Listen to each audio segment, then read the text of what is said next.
Hello,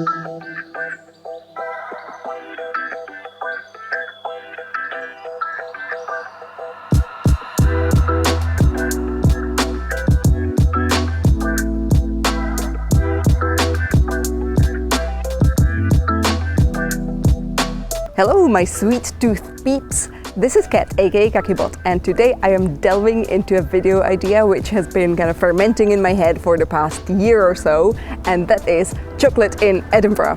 And I've been mulling it over because the longer I live here, the more I realize that apart from things like whiskey and gin and haggis, I think chocolate is really big here in Scotland. There's so many small chocolatiers and chocolate shops and even chocolate museums nowadays that really deserve your attention if you are a lover of everything chocolatey, like me. We're gonna visit some shops, we're gonna visit a factory, we're gonna visit an educational place for all of you really passionate people.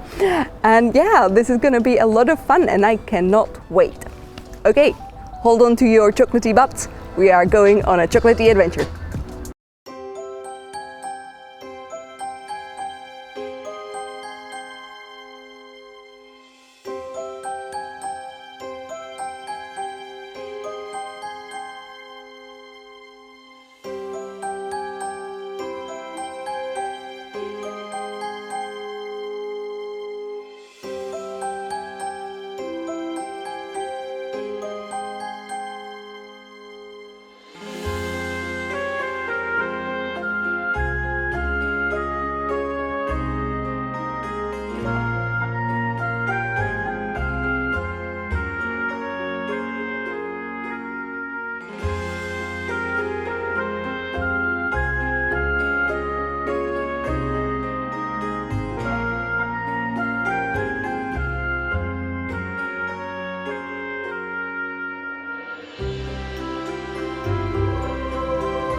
So I would say that this little trip to Morningside has been a successful pilgrimage because we have a little bag full of goodies. And I just gotta tell you that the Edward and Irwyn store is like the most magical chocolate place in the whole of Edinburgh. I absolutely love it there. There's like sketches of dragons and everything feels kind of vaguely Tolkien-esque / Harry Pottery, which I'm gonna prove to you in a bit because I'm gonna show you two of the amazing things that I actually never tried from them. This is a salted honey caramel chocolate frog. And this is a, I think caramel, yes, dark chocolate dragon's tail with vanilla and lava salt caramel. So yeah, absolutely beautiful. So, you know, if you have a fantasy fan in your life, they would absolutely love this as a gift, I can imagine.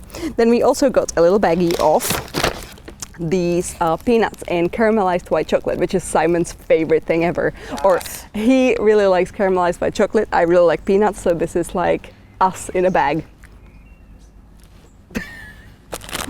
That's a normal thing to say. These are, oh my gosh, these are dark chocolate crystallized gingers in like 65% chocolate, which sounds amazing. And you can see the little logo has a dragon on it as well. It's really beautiful. So now that we did a little shopping, I think that it's time for a bit of education instead. We are kind of close to Royal Mile, so we are gonna stop by the Chocolatarium.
our next stop was the Chocolatarium, which is conveniently like 30 seconds away from the Royal Mile, so you will not have to spend too much time trying to find it or, traveling to it. And it is, I would probably describe it as like what Scottish whiskey experience is for Scotch lovers. This place is for chocolate lovers, because you can come here if you're super into chocolate, like if you're a huge chocolate connoisseur, or if you just want to learn more about how it's made and the ethics and the technology and the history of it. And of course, your visit here will also involve a lot of chocolate tasting. They do have a huge shop, which is also priced really nicely. Essentially, all the pricing here is the same as is the RRP. Therefore, this is not like a tourist trap. This is a genuinely amazing place to visit if you want to learn more about chocolate and how it's made and everything that I already mentioned to you. I'm sorry, I'm kind of high on chocolate right now because I tasted so much of it. You probably saw us going into the tasting room where we tasted the Aztec chocolate, which is honestly disgusting, and nobody's going to be offended by this because it is really just like cocoa nibs, cold water, cinnamon, chili, and a tiny bit of honey. But if you're visiting here, you definitely need to try what the Aztec people were drinking just before they were killed for religious purposes. Ooh, one thing that's quite exciting about this place is that just recently they were named the 3rd best foodie experience on like the whole TripAdvisor, like for the whole world. If you're into chocolate, you absolutely need to visit this place and, see for yourself that it's worth it.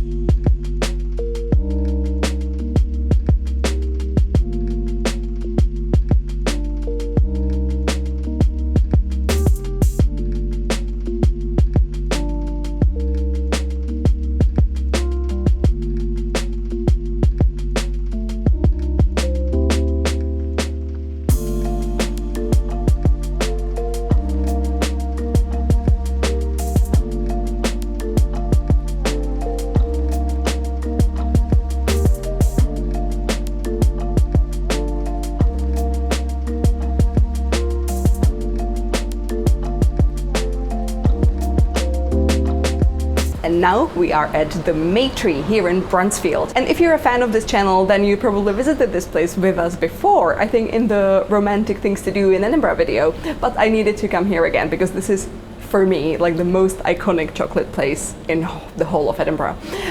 When I was studying my postgrad here 10 years ago, this place was saving my life on a daily basis because it's really close to the Napier University campus, and I would basically come here after every extremely stressful day and have one of the amazing hot chocolates. There's about, I don't know, like 12 kinds to have. A lot of them are very dark, for the more discerning taste.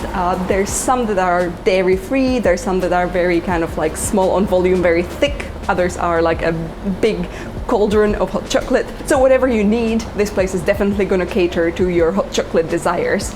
Obviously, you can also buy quite a lot of actual chocolate to take away here. Some nice cakes and lunches and gelato. And this used to be called Chocolatary after the local chocolate producer, and it was owned by them as well. But then they needed to sell this place, and I found out, to my great pleasure, that this place was then bought by their cafe manager, Hannah, but they still have a close relationship with Chocolatary. So if you're looking for chocolate-free chocolates, even just like the kind of shorter shelf life filled ones, which are my favorite thing in the world, like pick them up please. This is the place to get them. And as a little bonus, we are also visiting the actual Chocolatary factory in Dunbar. You can't really visit that unless you're a cool YouTuber like me, but but we wanted to visit Ali and ask him about his process and also the ethics of his chocolate making, because I think that is a really important and interesting thing. Let's do that.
So Chocolatarium began way back 2005 when myself and Frederica, my wife, started going to music festivals.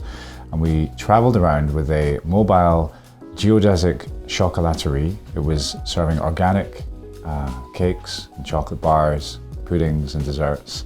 We did that for 3 or 4 years, had a really good time. I didn't really mean to make a business of it or to do much beyond, you know, a summer kind of adventure. But then we realized that it was really popular. We had a following of a lot of people at the festivals who loved what we did, and we realized that we kind of loved serving chocolate to people because it's a really easy way to make people happy, you know. And there's something about that which about giving and about, you know, giving somebody something that provides joy and happiness that really made us feel good. So it gave us the motivation to just continue doing that. What's happened along the way is we've found out more about cacao and chocolate and the real impact of positive agriculture and positive business that we can achieve. The first thing we do to ensure that everybody is treated fairly in the process is not become a fair trade company. So we've seen over the time that fair trade has been implemented that it's done some really fantastic things for certain segments of the market, where it's helping to create a more fair system in the bigger market, in the companies that really should be paying more attention to, you know, what they pay as a minimum. But the way I see fair trade is kind of like a minimum wage. And we want to do more than that. And in order to do more than pay the minimum wage, what people should be paid, we can't subscribe to a fair trade system. So we directly trade with the organizations that we buy cacao from. Those are organizations in Peru, in Mexico, in Belize, Venezuela, and Colombia. So we do go over and we visit the plantations or the farms, and that's actually a big thing there. Is we tend to work with smallholder farmers, which is one of the key things that we can do to ensure that we're doing the ethics part of our business right. So smallholder farmers will be a family that has maybe, you know, 5 hectares, maybe 10 hectares of land. And on that land, they'll have cacao, they'll have other fruits, maybe some pasture land, like a real mix. That is what I think is sustainable farming, not just from an ethical point of view, but from an environmental point of view. So there you can maintain biodiversity. What we then do is buy from a cooperative or from an organization that's helping those farmers to get their cacao to market. Because, as I say, one farmer with a couple of hectares of land isn't going to be able to supply directly to Chocolatarium. It needs to go through quite a careful process, a post-harvest process once the fruit's off the tree, of fermentation and drying. And so in order to do the fermentation and the drying of the cacao well, there needs to be an organization or a cooperative that works with the smallholder farmers. But effectively, there's a lot less people in the chain when we buy cacao as there would be in the big business. So you're coming to Scotland for the first time and you want to try good Scottish chocolate. There's 2 products I would start with, and you're going to have fun tasting those, as well as getting an idea of our flavors and our culture. So the first being whiskey nibs, which is made with Laphroaig single malt whiskey from Islay. And we've infused cacao nibs, which is kind of a fragment of the cocoa bean. We've soaked it in this whiskey. There's no flavoring, there's no nonsense. It's held there, soaked in whiskey for a while. And we evaporate off the alcohol, and you're left with a fairly boozy tasting little crunchy nib, which we put through the chocolate. So whiskey nibs is a great place to start. Also, if you're coming in here in the colder season, it's a bit more warming for the blood. The second one is haggis spice, which is, especially if you're vegetarian and have no intention of ever trying a haggis, I don't blame you, although I would reconsider because it is amazing. But the haggis spice chocolate bar we make it's an old spice recipe that we're not using any meat. We put the spices through the chocolate, so you can get that rosemary and thyme and salt and pepper. And people are often surprised at how good that bar actually tastes. with a bit of savory, but it also shows what we can do with chocolate, that it's not just a sweet food.